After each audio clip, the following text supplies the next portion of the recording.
Olá, seja bem-vindo ao CDF Concursos. Eu sou o professor Alex Peral, professor de governança de TI, e vou falar sobre o fluxo de processo do PMBOK sexta edição. Vamos lá? Bom, o PMBOK sexta edição, eu tenho 49 processos que estão dispostos e divididos em grupos de processos e áreas de conhecimento. Esses 49 processos estão distribuídos e organizados nesse quadro que eu vou ensinar você a ler e interpretar para poder auxiliar nos seus estudos e, com isso, diminuir a quantidade de conteúdo que você tem que decorar. Tudo bem? Vou explicar como ele se organiza para poder facilitar e você se situar melhor no guia PMBOK. Antes de mais nada, é importante dizer que o guia PMBOK é justamente isso, ele é um guia, né? Ele não é uma metodologia. A metodologia pressupõe que você tem passos a seguir de forma obrigatória, enquanto que no guia você é livre para adotar os processos que você quiser de acordo com a realidade da sua organização. Então, é um guia com boas práticas em gerenciamento de projetos. Então, acompanhe aqui comigo. Esse quadro possui os 49 processos do PMBOK divididos em grupos de processo e áreas de conhecimento. Não é só isso. Aqui na próxima página eu tenho mais processos e o restante aqui das minhas áreas de conhecimento. Perceba que aqui no início, nas minhas colunas, eu tenho os grupos de processo, né? E enquanto que as linhas são as áreas de conhecimento. O PMBOK, ele é composto de duas partes. Eu tenho a primeira parte, que é uma parte conceitual e utilizada para referência. O que quer dizer isso? Que os meus processos ali estão descritos de uma maneira mais, vamos dizer assim, mais didática no intuito de conter mesmo ali a referência à definição de tudo que é praticado no gerenciamento de projetos. E na parte 2, eu já tenho uma parte que é mais voltada justamente para essa questão do gerenciamento do projeto em si. Como é que acontece esse fluxo, como é que os processos interagem entre si. Então, essa primeira parte eu não recomendo a leitura seca do PMBOK, mas a segunda parte é uma parte menor, é uma parte mais resumida, mais dinâmica. Eu recomendo fortemente a leitura para você poder entender como é que funciona, como é que é o desenrolar do gerenciamento de projetos no PMBOK com a utilização desses processos. Tudo bem? Então, como eu acabei de explicar, ele é dividido nessas duas partes, né? Essa segunda parte, que não é uma parte tão extensa, eu recomendo a sua leitura, enquanto a parte inicial é uma parte mais introdutória e contém a descrição de todo o conteúdo dos meus padrões e processos de gerenciamento de projetos. Aqui no grupo de processos, aqui nos meus grupos de processos, como eu havia falado, eu tenho um sequenciamento lógico nesse sentido. Eu tenho a iniciação, depois eu passo planejamento, execução, monitoramento, controle e encerramento. Perceba que é um sequenciamento lógico do andamento de um projeto. Mas o PMBOK, o PMBOK ele não segue essa sequência. Esse sequenciamento eu vou explicar para você para ficar mais fácil a sua compreensão. Mas o PMBOK ele separa por áreas de conhecimento. É mais organizado? É. Quem sou eu para contestar a organização do PMI? Mas, para o seu entendimento, vai ficar melhor dessa maneira que eu vou explicar agora. Acompanha aqui comigo. Nós vamos por colunas.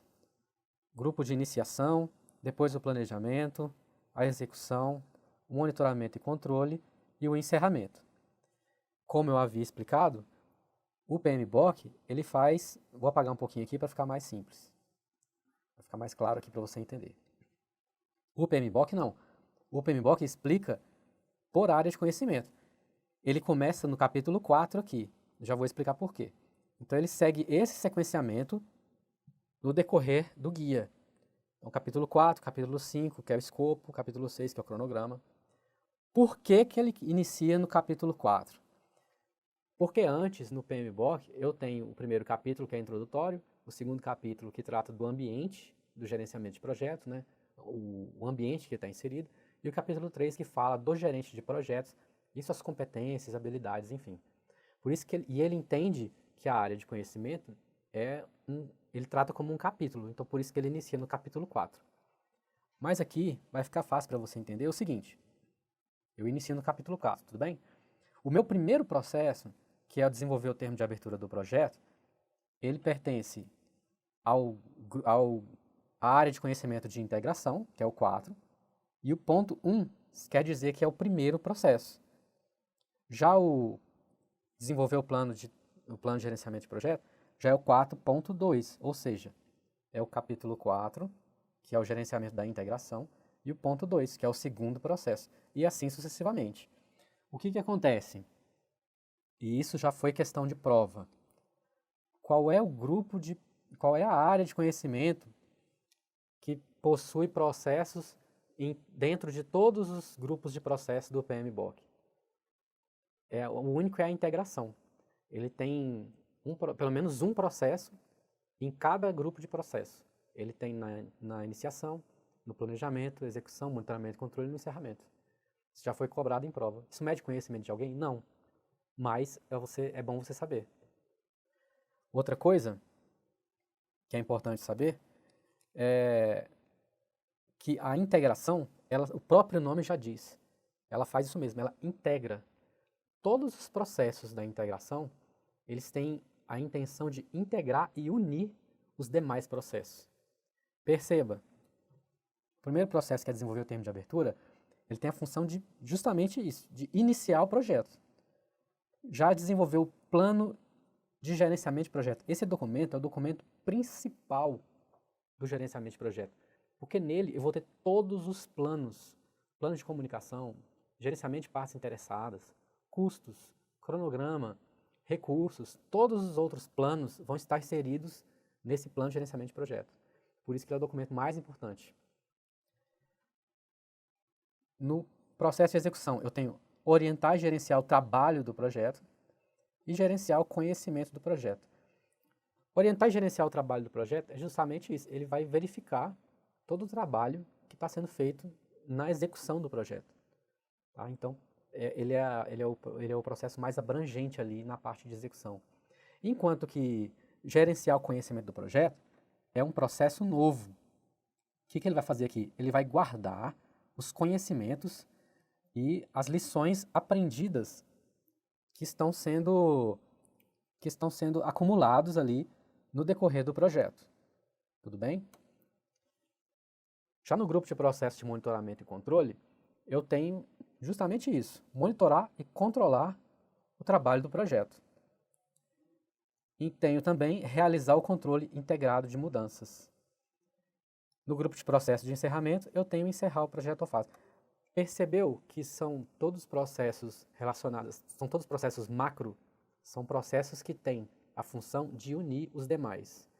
Isso vai ficar claro na explicação que eu vou dar a seguir, tudo bem? Bom, então nós já sabemos, nós já vimos aqui as áreas de conhecimento. Eu tenho o gerenciamento da integração, gerenciamento do escopo, cronograma. Antigamente isso aqui era o tempo, agora foi alterado para cronograma. Gerenciamento dos custos do projeto, gerenciamento da qualidade, gerenciamento dos recursos. Antigamente, na versão anterior, era recursos humanos, agora eu tenho recursos, sendo recursos humanos um dos recursos necessários. Gerenciamento das comunicações, gerenciamento dos riscos, aquisições e partes interessadas do projeto. Agora eu vou dar uma outra dica para você.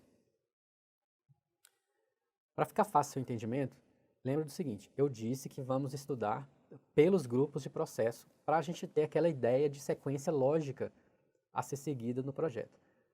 Mas tenha em mente o seguinte, o PMBOK ele não é engessado. Então não quer dizer que eu só passo para o planejamento depois que eu terminei o meu início ali, a minha iniciação. Acompanhe aqui comigo. Esse caminho, ele não é obrigatório. Eu passo para cá para o planejamento, eu posso voltar para cá para corrigir alguma coisa. Então isso aqui está acontecendo o tempo todo. Eu só não passo para o planejamento, eu só não passo para a execução depois que eu terminei tudo do planejamento. O PMBOK ele não é engessado. Então, isso aqui é um ciclo de melhoria. Então, às vezes eu estou lá na frente, eu volto para poder refinar meu trabalho, então corrigir alguma coisa. Eu não tenho obrigação de seguir os passos e não voltar lá mais. Quem faz isso não sabe usar o PMBOK. E a chance do projeto dar errado é quase que 100%. Tudo bem? Outra coisa para ficar fácil seu entendimento. Vamos por grupos de processo, tudo bem? Na iniciação, quantos processos eu tenho? Só 2. Eu tenho que desenvolver o termo de abertura do projeto e aqui no final identificar as partes interessadas. Pronto. É o que eu tenho na iniciação. No encerramento, eu só tenho um, que é encerrar o projeto ou fase. Percebe? Não tem mais nada aqui.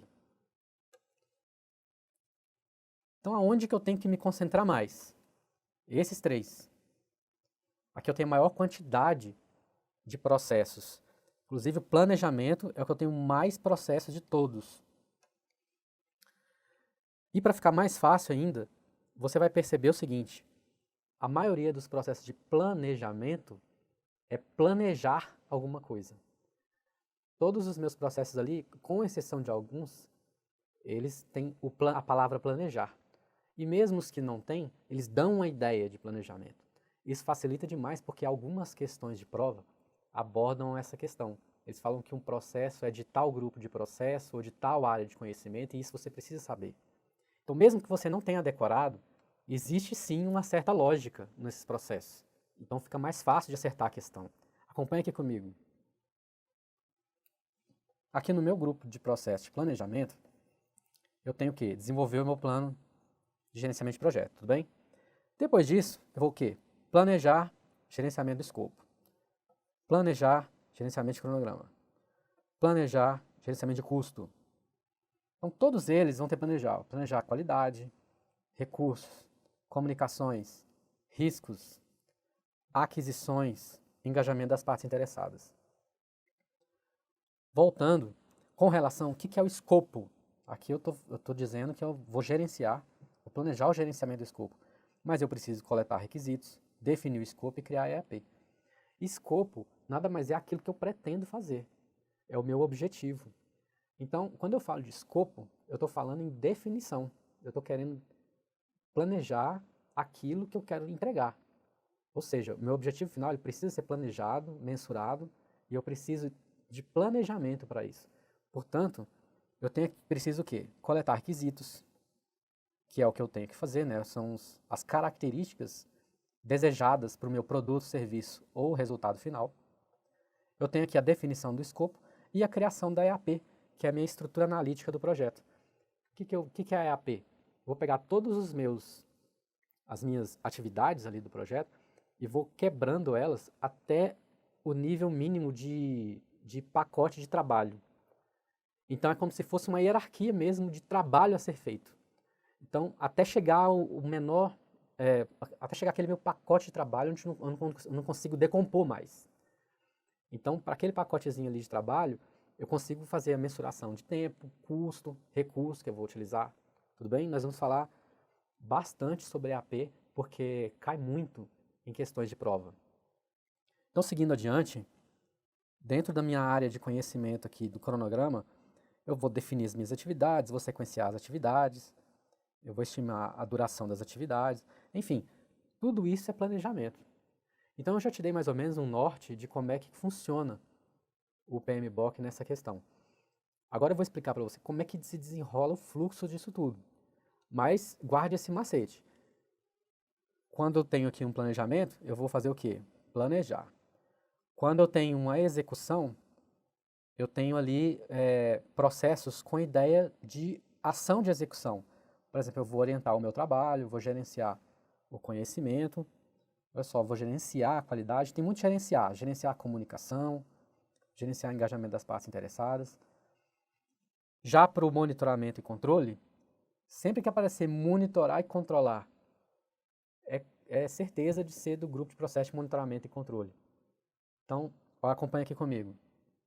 Controlar cronograma, controlar custos, controlar qualidade, controlar recursos, monitorar comunicações, monitorar riscos, controlar aquisições e monitorar engajamento das partes interessadas.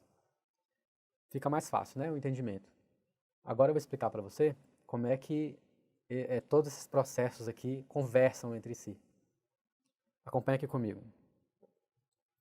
Bom, eu tenho meu grupo de processo de iniciação. Como eu tinha apresentado, nós temos apenas 2 processos, que é o processo da integração, que é o processo de desenvolver o termo de abertura e identificar as partes interessadas.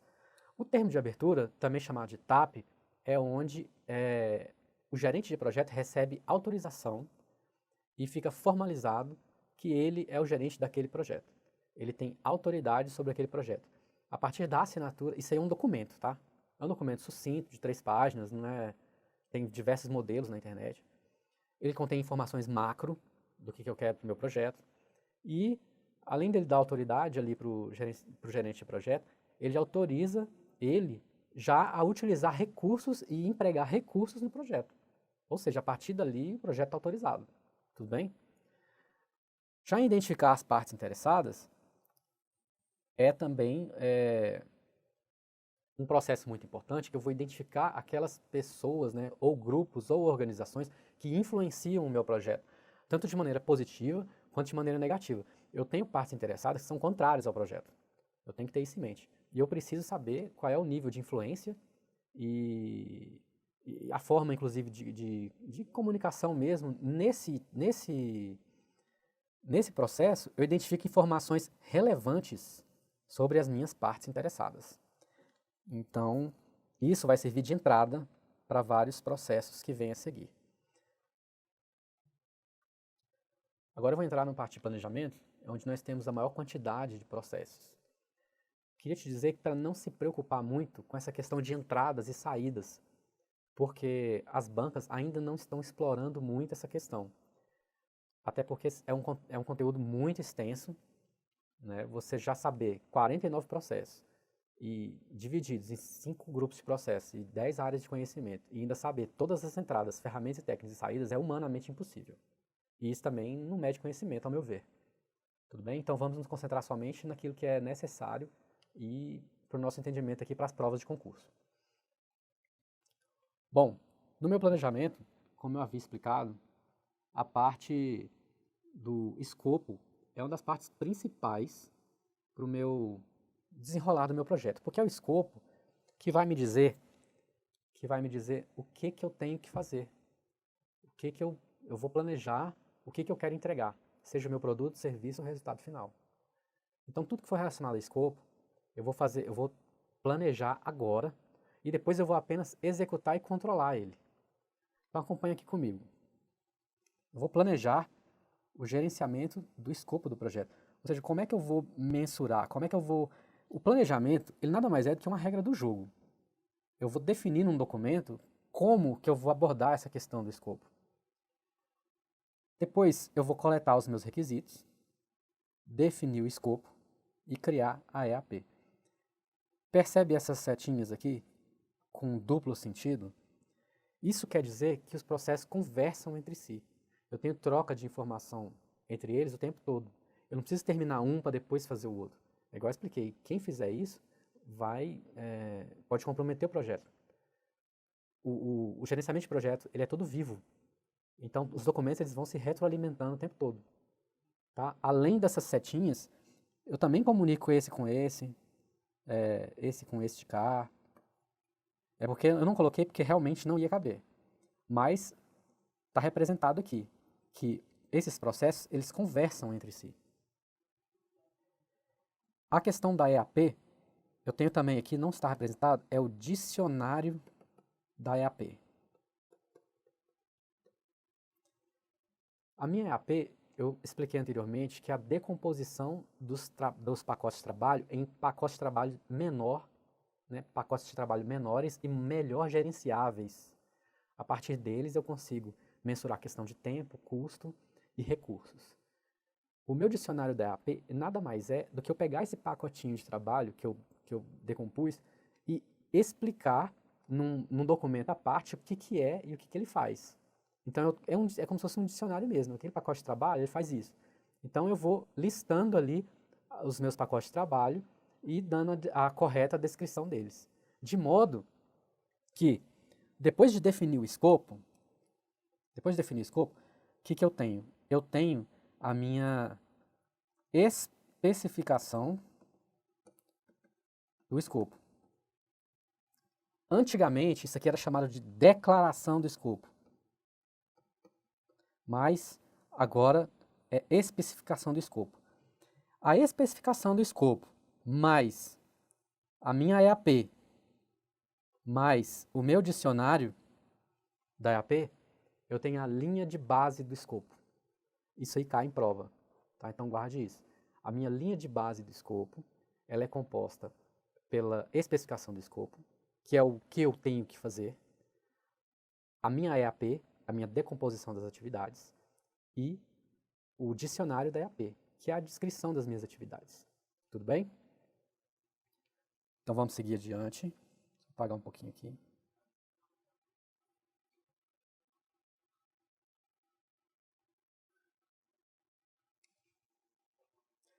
Agora, eu tenho o meu cronograma. Vou falar de cronograma. Perceba que eu separei esses processos também por domínios, aqui, por áreas de conhecimento. Então, aqui eu tenho o meu escopo, eu tenho os processos relacionados ao planejamento do meu escopo, e aqui eu tenho os processos de planejamento relacionados ao cronograma. Tudo bem? Outra coisa, esses processos aqui comunicam com o DICAR. Eu não coloquei também porque você vai perceber que não vai ter espaço. Então aqui eu vou planejar o gerenciamento do meu cronograma. O que eu tenho que fazer? Isso aqui, que é o gerenciamento, que é definir as atividades, sequenciar as atividades, estimar a duração das atividades e desenvolver o cronograma, isso aqui é feito quase que praticamente em paralelo, tudo junto, de uma vez. Eu não tenho como separar algumas atividades, eu não tenho como concluir uma para poder começar outra. Percebe? Olha só. Eu vou definir minhas atividades, beleza. Aí eu vou colocar essas atividades em ordem. Mas aí eu lembrei, não, ficou faltando uma atividade, eu tenho que colocar outra lá. Ele vai lá, por isso que tem essa setinha aqui, de indo e voltando. Eu volto aqui e coloco mais uma. Aí depois eu vou estimar a duração dessas atividades. Poxa, eu preciso sequenciar minhas atividades, e aí eu preciso sequenciar elas. Mas pode acontecer de eu estimar uma duração, entendeu? A mais do que ela realmente seja, ou pequena demais, ou sequenciar errado. Por isso que eu tenho essa interação entre um e outro. E aí, com base nisso, nessas sequências de atividades, eu desenvolvo aqui o meu cronograma. Tá? Então, o que você tem que saber é o seguinte, que essas atividades elas vão ocorrer quase que em paralelo. Eu não tenho como terminar uma para poder seguir para outra. E todos aqui estão conversando um com o outro. Eu não tenho como terminar um para poder fazer o outro. Tudo bem? Então vamos para o próximo. Próxima área de conhecimento é o custo. O que eu vou fazer no planejamento do custo? Eu vou planejar o gerenciamento, ou seja, como é que eu vou conduzir o gerenciamento dos custos. Vou estimar os custos e vou determinar o meu orçamento.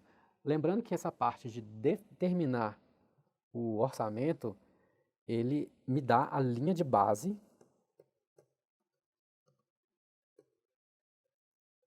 de custos. Então, isso vai formar a linha de base do projeto. Então, a principal saída aqui é a linha de base de custo. Só lembrando que estimar os custos, que é esse processo aqui, estimar os custos, ele está intimamente ligado com o escopo do trabalho aqui e o cronograma. Por quê? Porque aqui eu tenho que definir o meu trabalho a ser feito, beleza. Eu preciso, e aqui, com base nesse trabalho a ser feito, é que eu vou ter uma ideia do quanto eu vou gastar. E aí também, ao desenvolver o meu cronograma, vai impactar nos meus custos. Por quê? Porque eu posso ter um recurso aqui, se eu tiver um recurso mais cedo ou mais tarde, isso influencia no meu custo. Eu posso adquirir um recurso que é cobrado por hora, ou um profissional. Se eu adquirir um recurso antes da hora, eu vou ficar pagando o cara e o cara vai ficar parado. Então isso impacta no meu orçamento. Por isso que eu tenho que sequenciar as atividades corretamente para poder não adquirir recursos antes da hora. Então todos esses processos estão interligados. É isso que eu quero que você perceba. Bom, como eu falei, a questão dos custos, a principal saída aqui vai ser a linha de base de custo, que é esse processo aqui de determinar o orçamento. A próxima área de conhecimento é a qualidade. Aqui eu vou planejar como que eu vou medir essa qualidade, quais são os padrões que eu vou adotar, como é que eu vou mensurar essa qualidade. Tudo isso vai ser definido no plano. Com relação aos recursos, a área de conhecimento de recursos, que antigamente era recursos humanos, eu vou planejar o gerenciamento desses recursos. Eu tenho, como eu disse, no planejamento eu tenho sempre vou ter um processo de planejamento. E os recursos aqui eu vou estimar os recursos das minhas atividades. Esse aí também está intimamente ligado com estimar os custos. Por quê? Porque é igual eu falei, eu preciso saber aqui que recursos eu vou utilizar e quando eles vão estar disponíveis para poder mensurar o meu custo. Inclusive, eu vou tomar decisões aqui se eu vou fazer determinado item, se eu vou fabricar ou se eu vou adquirir de fora, tá? Se eu vou terceirizar. E isso impacta diretamente aqui na estimativa de custos. Então, perceba que está tudo interligado. Próximo é a comunicação. Aqui eu vou planejar as maneiras que eu vou utilizar para me comunicar, seja dentro da equipe, seja com as partes interessadas, seja com o meu patrocinador. Então, a regra do jogo ali, com relação à comunicação, vai estar definida ali. Riscos. Bom, aqui não ficou muito... As setinhas aqui de duplo sentido não estão muito visíveis, mas elas estão aqui. E perceba o seguinte, esses aqui também estão ligados com esse, todos aqui são interligados. Tá? Vou planejar o gerenciamento dos meus riscos, vou identificar os riscos. Identificar os riscos é o quê? É isso que você está pensando mesmo, é uma lista contendo os riscos que podem ocorrer no meu projeto. O que eu vou fazer com essa lista? Eu vou realizar análises, seja qualitativa ou quantitativa. Nós temos no nosso curso as ferramentas utilizadas para você analisar quantitativamente e qualitativamente a questão dos riscos. Tá? Dá para a gente prever alguns riscos e o impacto também, a probabilidade e o impacto desses riscos no meu projeto. Tá? E agora eu vou planejar as respostas a esses riscos que eu identifiquei. Tudo bem? Então, eu vou planejar isso daí. O que eu vou fazer quando esses riscos sobrevierem? Depois, vou planejar as minhas aquisições. Tenho também o engajamento das partes interessadas. Como é que eu vou gerenciar essas partes interessadas? Como é que elas vão interagir entre si? Será que elas precisam interagir entre si ou não precisam? Se precisam, quem e de que forma? Tudo isso fica num plano, que é um documento, que vai compor aquele plano de gerenciamento de projetos, que é o documento maior do gerenciamento de projetos. E eu deixei por último aqui a integração. Como eu falei anteriormente, a integração ela serve para isso, ela integra mesmo. Então tudo isso vai culminar na integração. Eu deixei por último para você perceber o quanto ela é importante. Então tudo isso que eu falei vem para cá, vem para o plano de gerenciamento de projetos. Então a parte de escopo vem para cá, serve de entradas para o meu plano de gerenciamento de projeto, cronograma, custo, qualidade, recursos, comunicação, os riscos, aquisições e partes interessadas. Tudo isso vem para a minha integração, que é o processo aqui de desenvolver o plano de gerenciamento de projeto, processo 4.2. Agora a gente vai entrar na execução. São menos processos, mas também são tão importantes quanto. A execução nada mais é do que fazer o que foi planejado. E agora, também divididos em áreas de conhecimento, vou explicar cada um deles de forma que fique bem simples para você. Agora eu já vou iniciar com os processos da integração, porque já não é mais novidade. Eu tenho 2 processos, que é orientar e gerenciar o trabalho do projeto, e tenho esse processo que é gerenciar o conhecimento do projeto. Por que que ele está em vermelho? Porque é um processo novo no PMBOK 6.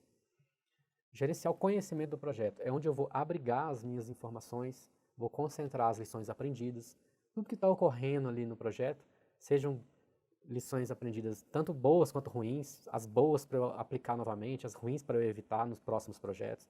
Vem para cá, tudo bem? Então, nos processos de execução, eu tenho a qualidade, aqui eu vou executar mesmo a qualidade, vou gerenciar a qualidade do projeto, ver se está bom mesmo, de acordo com o que eu defini no meu plano. A questão dos recursos, eu vou adquirir aquilo que eu defini que eu ia adquirir, eu vou adquirir. Se eu resolvi terceirizar alguma coisa, eu vou adquirir de fora. Agora, se eu for fazer, aí entra num processo de fabricação mesmo ali da equipe. Por exemplo, um sistema de informação. O que é melhor? É melhor eu usar a minha equipe para desenvolver aquele sistema? Eu tenho tempo? Eu tenho recurso disponível? O pessoal está capacitado para fazer? Qual o impacto que isso vai ter? Então, todas essas análises, isso aí são restrições conflitantes. O gerente de projeto, ele tem que estar preparado para poder ver isso. Ou não, é melhor terceirizar. Não, eu vou comprar uma ferramenta pronta, porque eu tenho recurso financeiro e não tenho tempo. Então, nesse caso, seria melhor comprar. Vou desenvolver a equipe. Né? Desenvolver a equipe tem a ver com capacitação. Eu vou desenvolver aqueles recursos humanos que eu tenho, né? No sentido de, às vezes eu posso dar um curso, eu posso, enfim, alguma capacitação nesse sentido. Vou capacitar a minha equipe nos trabalhos ali que vão ser executados no projeto. E a parte de gerenciar a equipe é como se fosse o RH mesmo. O que eu tenho na minha equipe hoje? Assim, eu tenho faltas, eu tenho gente de férias, tem gente que ficou doente. O que eu preciso fazer? Eu preciso alocar novos recursos? Preciso substituir alguém? Então aqui é como se fosse um RH mesmo. Eu vou gerenciar a minha equipe. E o próximo é comunicações. Como eu disse antes, na questão do planejamento das comunicações, as comunicações elas precisam ser definidas as formas. Né? Como é que eu vou planejar isso? Como é que eu vou me comunicar dentro da equipe? Como é que eu vou me comunicar com o patrocinador? É por e-mail? É verbal? É ofício? Tudo isso fica definido naquele plano, na fase de planejamento. Aí agora é execução. Eu vou executar, de fato, o gerenciamento das minhas comunicações. Os riscos. Eu vou implementar as respostas aos riscos.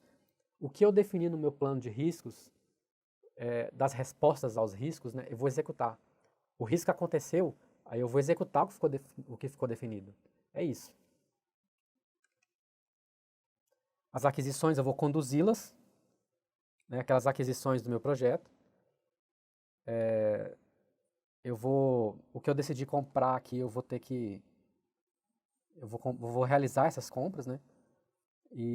Porque o projeto ele vai necessitar de alguns recursos. Então, sejam recursos materiais, sejam equipamentos, maquinário. Eu posso precisar comprar isso. Então, aqui a fase de aquisição. E gerenciar o engajamento das partes interessadas. As partes interessadas estão se comunicando bem? Elas estão participando do projeto? Como é que está acontecendo essa troca de informações? Eu vou executar o que eu defini no meu plano de engajamento das partes interessadas.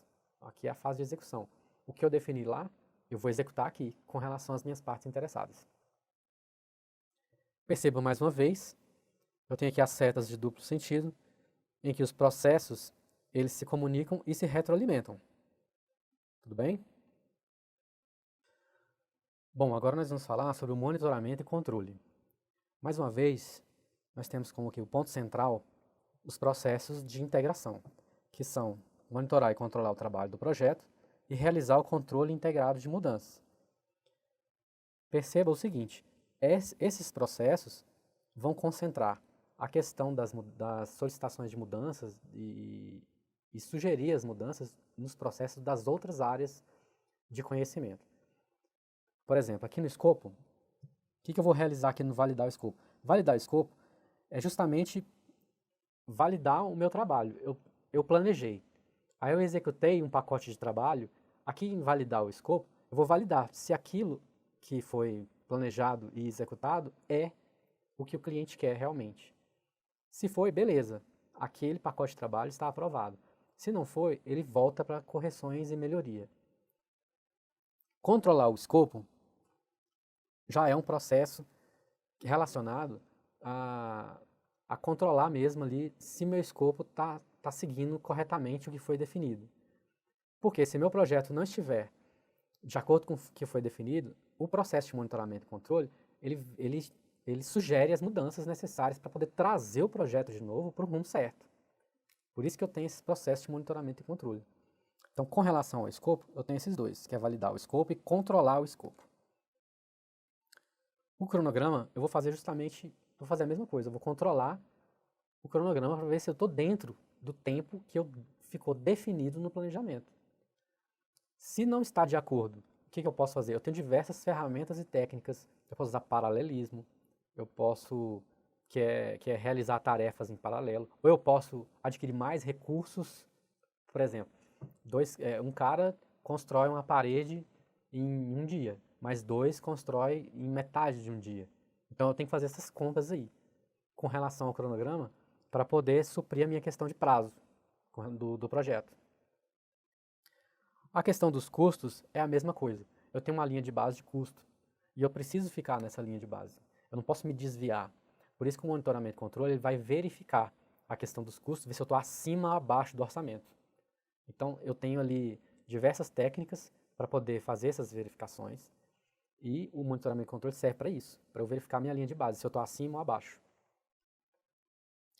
A questão da qualidade, eu vou verificar justamente essas questões relacionadas com o que foi solicitado e o que está sendo entregue. Então, isso é a qualidade. Eu vou monitorar para verificar se eu estou tendo qualidade nas minhas entregas. Para isso que serve esse processo.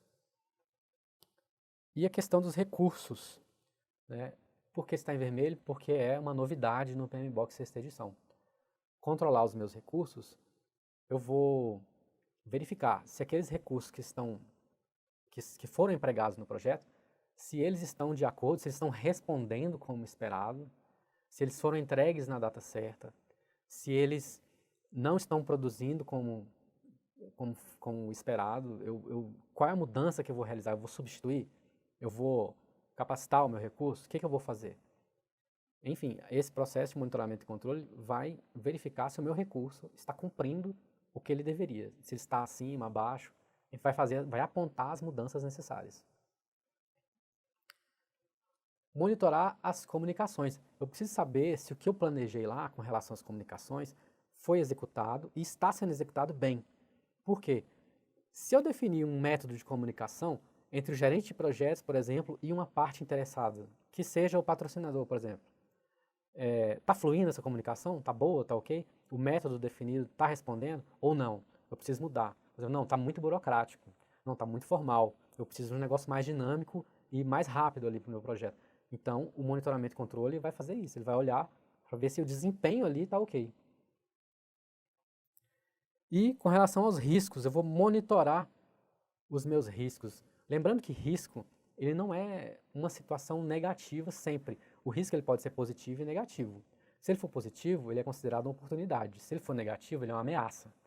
E aí eu tenho as respostas a esses riscos. Eu tenho esse processo, ele serve para verificar. O risco ocorreu ou não? Beleza, ocorreu. Qual foi a resposta adotada? A resposta adotada foi suficiente? Então, esse processo de monitoramento e controle, ele vai fazer isso. Ele vai verificar se as minhas respostas ao risco foram suficientes, foram executadas, se foram executadas bem, ou se não. Eu preciso adotar novas medidas, ou adotar, sei lá, outros meios. Eu posso, com relação aos riscos, por exemplo, negativos, eu posso escalar, eu posso evitar, transferir, eu posso mitigar, né? E com relação aos risco positivo, né? No caso, uma oportunidade, eu posso querer explorar, eu posso escalar também, mas eu posso querer explorar, eu posso melhorar, posso compartilhar, enfim, eu tenho várias outras várias outras medidas que eu posso adotar com relação aos riscos, mas o monitoramento e controle vai fazer isso. Ele vai me dizer se foi efetivo ou não, se não foi, o que eu tenho que melhorar. Com relação às aquisições, eu vou verificar se aqueles recursos, aquelas compras, né, que eu fiz para o meu projeto, foi entregue. Se foi entregue, atendeu. Se não atendeu, por que não atendeu? O monitoramento vai fazer esse trabalho. Vai verificar se as minhas aquisições, elas atenderam o que foi proposto, né, o que foi planejado. E com relação a prazo também, se foi entregue no prazo, se não foi. Enfim, eu vou monitorar as minhas aquisições, que são aquelas compras que eu faço para o meu projeto. E as partes interessadas, eu vou monitorar as minhas partes interessadas. Eu tenho que ver aquela questão das influências, né? Eu tenho que ver como que as partes interessadas estão influenciando o meu projeto. A parte interessada, ela pode influenciar tanto positivamente quanto negativamente. Tanto de forma direta quanto indireta, ela pode impactar, ser impactada. No monitoramento e controle, eu vou verificar isso, se a minha parte interessada, como ela está atuando, né, e se ela está cumprindo aquilo que foi planejado. Né, se as partes interessadas estão interagindo com a equipe, se a forma de interação é efetiva e se a comunicação está fluindo entre elas. Então, está tudo interligado. Perceba que aqui, mais uma vez, eu tenho essa seta dupla que me diz que todos os processos aqui, eles estão conversando. A informação, ela vai e retorna. Né? Não é um processo engessado. Então, eu tenho aqui todas essas informações aqui de todos esses processos estão sendo alimentadas e retroalimentadas em todas as áreas de conhecimento aqui disponíveis. Tudo bem? Por fim, o encerramento. O encerramento eu tenho apenas um processo, que é o encerramento do projeto ou fase. No nosso curso, nós explicamos que, se for uma fase, eu vou passar para a fase adiante, né, eu vou fazer a revisão da fase e passo para a fase adiante, ou eu retorno para melhoria e correções. Mas se for uma fase só, ou não tiver fase, enfim, eu encerro ali mesmo. E eu tenho os procedimentos formais de encerramento do projeto. Eu posso simplesmente parar o projeto e ir embora para casa? Não. Eu tenho os procedimentos formais, eu preciso liberar os meus recursos. Eu terminei o projeto, eu contratei um consultor, eu vou deixar o cara lá? Não, eu preciso encerrar aquela aquisição. Porque senão o cara está custando dinheiro ali. Eu encerrei meu projeto, eu preciso devolver o recurso. Então eu vou liberar meus recursos, vou fazer o registro das lições aprendidas também. Tudo aquilo que deu certo, tudo aquilo que deu errado, eu preciso registrar, porque isso se torna ativo de processo organizacional. Isso vira informação valiosa para a empresa, porque eu tenho erros e acertos ali. Eu vou ter informação do que fazer e do que não fazer para os próximos projetos. Não obstante, eu vou ter informações que eu posso até aproveitar de outros projetos e utilizar, inclusive, como analogia. Às vezes eu tenho um projeto que é semelhante, eu posso usar muita informação e métodos que eu utilizei num projeto anterior. Isso vai me poupar muito tempo e recurso. Então isso é de suma importância, realizar os procedimentos formais de encerramento do projeto. Tudo bem? Bom, por fim, uma questãozinha aí para testar o nosso conhecimento. O guia PMBOK estabelece que o escopo do projeto, uma vez aprovado, não deve ser alterado ao longo do ciclo de vida do projeto. Bom, nós vimos que nós temos processos de monitoramento e controle, né, que permitem essas correções e mudanças. Independente do ciclo de vida adotado no projeto, eu posso sim realizar mudanças no meu escopo.